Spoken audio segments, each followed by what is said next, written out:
Mohon izin bertanya Ustaz Adi. Baik, silakan. Mengenai ayat Al-Quran di Quran Surah Maryam ayat 71. Apakah itu ditujukan untuk semua umat termasuk muslim atau hanya umat non-muslim? Mohon penjelasannya Ustaz. Terima kasih, senantiasa sehat, selalu diberkahi Allah Subhanahu wa taala. Untuk Ustaz Adi beserta keluarganya dan timnya. Assalamualaikum warahmatullahi wabarakatuh. Semoga Allah memberikan kemuliaan lebih dari apa yang Anda sampaikan kepada kami, menjaga Anda dan berikan hidayah dan taufik kepada kita dengan penjagaan yang terbaik.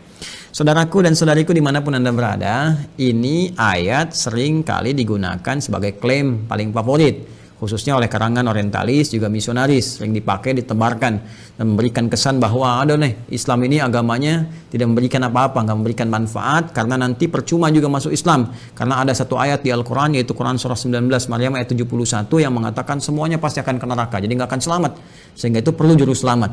Nah ini gambaran semacam ini, gambaran yang penting untuk kita luruskan, tapi kita memang memahami karena kebanyakan mereka memang tidak mengerti Al-Quran, ya, tidak membaca dengan baik, tidak memahami. Untuk itu kita ajarkan supaya mau belajar, ya. Quran surah ke-19 Maryam ayat 71 itu terangkai, ya, dengan ayat-ayat sebelumnya, ayat 70, ayat ke-69, ayat ke-68, bahkan ke ayat ke-67-nya. Penting untuk saya sampaikan kawan-kawan sekalian bahwa cara membaca Al-Quran itu caranya ada yang disebut di rumus tafsir dengan 2S 1L. Ya, 2S 1L. 2S itu rumusnya siyak. Siyak itu ayat yang sedang kita baca. Ya, misal kita sedang baca nih Quran surah Maryam surah 19 ayat 71. Kemudian kita lihat lagi setelah siyak apa? Ya, sibak. Hubungan dengan ayat sebelumnya. Ada nggak korelasinya? Apakah ini satu kesatuan? Ya, dari ayat sebelumnya nyambung nih mengisahkan tentang kisah tertentu. Ini loh muaranya seperti ini. Atau dia berdiri sendiri, cuma satu ayat aja itu. Itu maksudnya gitu kan? Nah, kemudian ada lihaq. Lihaq itu dengan ayat setelahnya. Ayat 72-nya, ya, kemudian sampai seterusnya sampai ke An-Nas. Bahkan nanti ayat 71 nyambung dengan ayat 70-nya, dengan sebelumnya sampai dengan Al-Fatihah. Kemudian digali lagi sampai dengan ke An-Nas. Jadi nggak bisa kita melihat satu ayat misalnya satu ditafsirkan begitu. Nah, sekarang kita cek dulu teman-teman sekalian. Yuk, bahkan dari ayat 67, 68, 69, 70 sampai dengan 71, bahkan 72-nya kita bisa cek di dalamnya. Nah, ini rangkaian ayat ini sedang mengisahkan orang-orang yang sangat ingkar kepada Allah dalam kehidupan dunianya. Bahkan di ayat 69 yang tegas Allah mengatakan tsumma lananzi'anna min kulli syi'atin ayyuhum asyaddu 'alar rahmani 'itiyya. Ya, kata Allah, kelompok-kelompok yang keras ini saat di dunianya ini yang keras membangkang kepada Allah, menyalahi perintah-perintah Allah Subhanahu wa taala, bahkan kalimatnya begini, indah sekali dalam Al-Qur'an. Asyaddu 'alar rahmani 'itiyya. Ya, Allah telah menyampaikan kalimat diksi yang sangat indah, yang sangat luar biasa, ya. Thumma lananzi'anna min kulli syi'atin ayyuhum asyaddu 'ala rahmani 'itiyya. Sebelum sampai ke ayat 71-nya. Ya, Allah menyampaikan di ayat 69-nya, ya. Pertama ada diksi Ar-Rahman. Ya. Rahman itu kan sifat kasih yang tanpa batas diberikan bagi setiap hamba, ya, yang menghambakan dirinya kepada Allah sepanjang masih punya waktu kehidupan di dunia. Jadi masih umum nih, universal. Sifat Rahman Allah yang memberikan setiap hamba punya nafas, ya, punya rezeki yang Allah tetapkan, ya, punya kesempatan untuk sembuh saat sakit. Itu universal. Ya, non-muslim kalau sakit bisa sembuh, kalau bekerja bisa kaya, kalau belajar bisa pintar. Itu sifat Rahman Allah diberikan dengan hukum universal kepada setiap hamba. Ya, termasuk kepada orang-orang Islam yang mendekat, meningkatkan kebaikan dan sebagainya. Itu mencakup keseluruhannya. Ya, nanti ada Rahim, sifat spesifik Rahim, rahmat yang diberikan oleh Allah dalam nuansa akhirat kepada hamba-hambanya yang mau bertakwa, yang mau beriman, mau meningkatkan amal soleh. Rahmat Allah dengan sifat Rahim yang mengantarkan hamba-hamba itu ke surga. Rahman Allah saat di dunia diberikan pada semua kalangan untuk mau mendekat kepada Allah, termasuk memberikan pemberian taubat bagi hamba yang mau taubat dan hidayah bagi hamba-hamba yang mau kembali kepada Allah Subhanahu wa taala. Jadi kalau ada orang pernah bergeser jauh dari Allah, ingin balik lagi, taubat dia, ya, kemudian syahadat kembali, itu mendapatkan rahmat Allah dengan sifat Rahmannya. Nah, Allah sudah mengatakan di ayat ini, kata Allah, perhatikan, hei, aku ini Rahman, telah memberikan kepadamu segalanya sebagai bekal kehidupan saat engkau di dunia. Ya, engkau sakit, aku sembuhkan. Engkau berbuat salah, aku maafkan. Engkau mau taubat, aku terima taubatmu. Engkau mau istighfar, aku ampuni. Engkau butuh, aku berikan jalan. Saat kau sulit, aku mudahkan. Tapi dengan semua pemberian itu, engkau begitu keras. Ya, asyaddu 'ala ar-rahmani 'itiyya. Ada kalimat asyadd. Allahu akbar. Ada kalimat 'itiyya. Ya, ini kan pembangkangan yang sangat luar biasa. Ya. Jadi kasih yang Allah berikan begitu dalam itu dibalas dengan pembangkangan yang sangat keras. Ya, sangat dahsyat. Bahkan sampai menuduh Allah Subhanahu wa taala. Ya, sampai melecehkan Allah Subhanahu wa taala. Ya, ketika bermaksiat kan melecehkan Allah. Ya kan? Ketika bermaksiat kan menentang Allah, sampai menentang Allah. Ya, Allah bilang jangan mencuri, mencuri, kan menentang namanya. Jangan berselisih, berselisih. Jangan gosip, gosip. Ya, coba lihat, bahkan menuduh Allah. Ada yang mengatakan Allah punya anak, Allah punya syarikat, Allah punya macam-macam, gitu kan? Nah, itu kan dahsyat, kata Allah. Ini saya sudah berikan sayang, diberikan kesempatan untuk kembali kepada Allah, masih bersikap seperti ini. Dan dia memilih bertahan dengan keburukannya sampai wafat. Ya. Sampai wafat, itu Allah buka, saking sayangnya Allah diberikan kesempatan.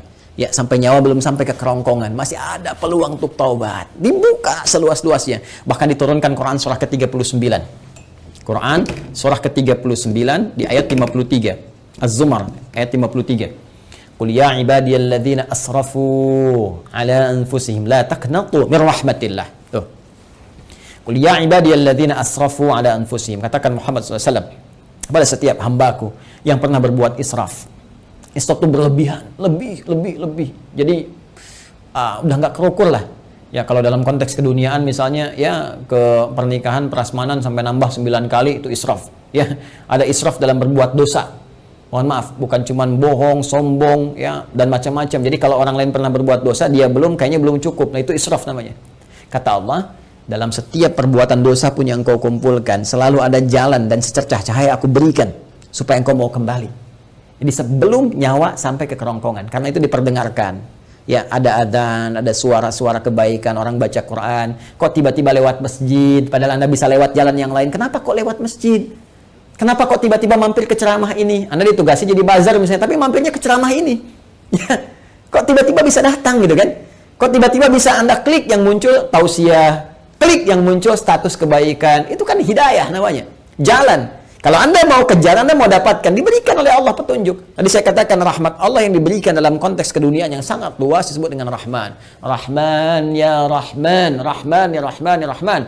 Qul Allaha awid ar-Rahman. Quran surah ke-17 ayat 110. Ya panggil Allah, panggil ar-Rahman untuk mendapatkan rahmatnya. Kata Allah jangan putus asa. Ya, tapi orang-orang ini mempertahankan keburukannya sampai dia wafat. Ya kalau sudah wafat, tidak ada jalan lain. Keadilan Allah itu harus berlaku. Ya, keadilan Allah harus berlaku. Maka apa yang terjadi pada orang-orang semacam ini, maka akan dikumpulkan nanti saat hisab. Dikumpulkan dengan para setan-setan yang membangkang. Ya, karena ayatnya jelas mengatakan, ya, lanahsyurannahum, kami akan kumpulkan mereka wasyayatin, dengan para setan-setan yang membangkang di ayat sebelumnya. Ya, maka dikumpulkan mereka itu, setan kan membangkang. Ya, setan membangkang, menggoda anak cucu Adam, bahkan bersumpah ya di hadapan Allah Subhanahu wa taala akan menyesatkan anak cucu Adam, memberikan angan-angan kepada mereka. Quran surah keempat An-Nisa ya dari ayat 116, 117, 118 sampai dia mengatakan ya ketika Allah mengatakan la'anahullah qala la attakhidanna min ibadika nasiban mafruḍa wa la udhillannahum wa la umanniyannahum. Kami akan sesatkan mereka, berikan kepada mereka angan-angan dan sebagainya. Gitu kan? Nah, ini dikumpulkan bersama para makhluk yang pernah bermaksiat, kalangan iblis, kalangan setan-setan, dan orang-orang yang semacam ini yang terpedaya dalam kehidupan dunianya dan nggak mau taubat, mempertahankan keburukan. Itulah yang digiring kemudian untuk mendapatkan keadilan Allah Subhanahu wa taala dengan perbuatannya, dan kemudian mereka dikumpulkan dan masukkanlah ke dalam neraka jahanam sebagai akibat dari perbuatan mereka dengan keadilan Allah Subhanahu wa taala. Allah memberikan kesempatan sampai titik akhirnya. Ya. Tapi mereka tidak memanfaatkannya. Tapi kalau sudah selesai kejadiannya, tuntas kemudian dengan wafatnya, maka sifat keadilan Allah mesti berlaku. Karena Allah punya sifat al-adil, maha adil. Ya, maka dengan sifat kemahaadilan ini mesti diberlakukan keadilannya. Bagi yang baik dapat balasannya di surga, ya, kebaikan-kebaikan rahmat Allah. Bagi yang salah, apakah dia punya iman atau tidak? Apakah punya bekal kebaikan atau tidak? Karena kunci kebaikan di akhirat itu iman dulu. Ya, awas, beda. Jangan lihat konteks dunia, karena timbangannya beda. Antara dunia dengan akhirat, semua punya mekanismenya, semua punya aturannya. Dunia, apa saja bisa Anda kerjakan, sepanjang Anda mau berkreasi. Akhirat punya aturan tersendiri. Maka kunci kebaikan disebut dengan iman. Pertama dilihat ada iman atau tidak. Dari imannya ini ada kebaikan atau tidak. Kalau dia beriman, berbuat baik, ternyata berbuat salah juga, maka perbuatan baiknya akan menutup yang salah-salahnya dulu. Kalau sisa baiknya, dapat rahmat Allah, masuk surga. Kalau seimbang, tunggu di Araf. Ya, di Araf, makanya ada surah ke-7, surah Al-A'raf. Dari ayat 45 sampai dengan 49 disebutkan kisah orang-orang yang seimbang amalannya, amal baik dengan buruknya 50%, maka mereka menunggu di tempat yang tinggi ya sampai hisab selesai. Terlihat keindahan surga, pengen cepat ke sana. Ya, tapi terdengar jeritan neraka, tak mampu melihat, sehingga mereka memohon rahmat Allah. Ya Allah rahmatmu, ya Allah rahmatmu. Maka Allah dengan rahimnya tadi, rahim, memberikan rahmat kepada mereka, maka mereka dimasukkan ke dalam surga setelah hisab selesai. Ya, kalau sehari berarti 1000 tahun nunggu di situ. Ya, tapi ternyata kalau jelek ini, jeleknya banyak, 50,0001%. Ini 49,99999. Maka dilihat nanti, apakah ada peluang mencintai Rasulullah, dapat syafaat, apakah dari dekat dengan ahlu Quran, apakah pernah nanti ada kaitan-kaitan, dicari sampai dia punya peluang untuk menutupi salahnya ini, sampai punya peluang. Ya, sampai punya peluang, itu rahmat Allah. Sampai Allah kemudian memerintahkan malaikat, cek lagi coba ada amalan sunnahnya atau enggak, cek lagi ini, cek lagi itu, sampai sempurna. Allah Maha tahu, tapi untuk memberikan keadilan supaya dibuka. Ya, mudah bagi Allah mengatakan sudah enggak ada peluang, masukkan neraka, mudah. Tapi ketika Allah katakan buka catatannya, perlihatkan kepada dia, terbuka semua, sehingga semua potensi kesadaran dia, pemahamannya, dan tidak ada hujah lagi di hadapan Allah karena semua dibuka dengan semua bukti-buktinya. Jelas ya? Nah, kalau dia tidak mendapatkan ini semua, maka dia masuk ke dalam neraka sampai selesai batasan kejelekannya, lalu dengan rahmat Allah diangkut, dia dimasukkan ke dalam surga. Ya, diselamatkan dia, kemudian dimasukkan ke dalam surga. Tapi orang-orang yang memang ingkar dari awal, tidak punya iman, bertentangan, kemudian bahkan mempertentangkan Allah Subhanahu wa taala, maka orang-orang semacam ini akan kekal di nerakanya seperti Allah janjikan. Karena itu kalau masih punya kesempatan, perbaiki diri kita. Dan ingat ya, kalau membaca Quran, belajar Quran, maka belajar kepada yang ahli Quran. Jangan orang nggak pernah baca Quran, dia dengar, kemudian penjelasannya. Dia aja nggak ngerti Quran, bagaimana Anda bisa mendengar tafsirnya? Ya, mendengar penjelasannya. Ini kan agak aneh cara berpikirnya. Jadi kalau ada orang-orang yang tidak beriman atau tidak mengetahui Quran, kemudian memberikan gambaran-gambaran, termasuk orang-orang liberal misalnya, ya, yang nggak ngerti Quran, nggak paham cara menafsirkan Quran, nggak mengerti kandungannya, baca Quran aja jarang misalnya kan, bicara tentang isi Quran itu nggak usah didengar. Ya, nggak usah didengar. Ya, dulu pernah ada penjelasan bahwa ini semua orang nih, semua agama berpeluang semuanya masuk surga. Ya, walaupun beda-beda keyakinan, cuma punya satu Tuhan yang sama, walaupun caranya beda-beda. Lalu seenaknya mengambil potongan ayat Quran. Diambil Quran surah kedua Al-Baqarah di ayat 62. Ya, paling kiri sebelah atas. Innal ladzina amanu wal ladzina hadu wan nasara was-sabiin. Sampai situ dipotong. Ini dalilnya nih. Orang beriman, ya, orang Yahudi, orang Nasrani, orang Sabi'in, ya kan, penyembah bintang gemintang dan sebagainya. Ini dalilnya, tapi dia nggak teruskan.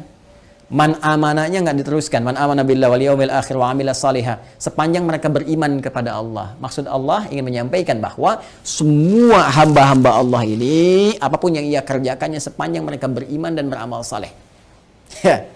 Ya, misalnya tadi yang dari kalangan Muslim, ya. Kemudian dari kalangan Nasrani, dari kalangan Yahudi, dari kalangan Sabi'in, dari semua, Allah nggak akan bedakan semua mereka kalau mereka mau beriman. Artinya apa? Minta dulu semua beriman.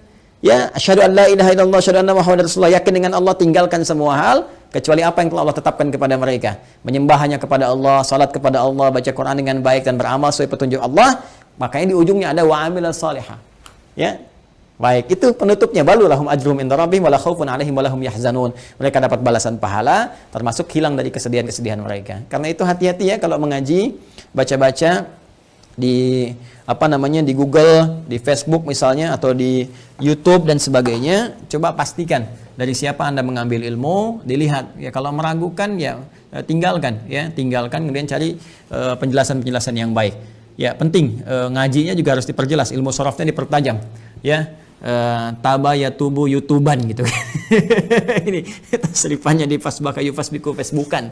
Nah, itu konteks kekinian yang harus diperbaiki. Jadi saya tegaskan sekali lagi, yang Quran surah ke-19 Maryam ayat 71 itu tentang menyinggung tentang orang-orang yang bermaksiat dan tidak mau tobat, yang keras pertentangannya kepada Allah Subhanahu wa taala, sampai diberi kesempatan sampai dia menjelang wafat pun tetap tidak mau bertobat. Maka muaranya adalah muara keburukan saat di akhirat, dikumpulkan di neraka jahanam bersama para setan juga yang pernah kemudian bermaksiat selama dalam kehidupannya kepada Allah Subhanahu wa taala. Itu maksudnya. Ya, itu maksudnya.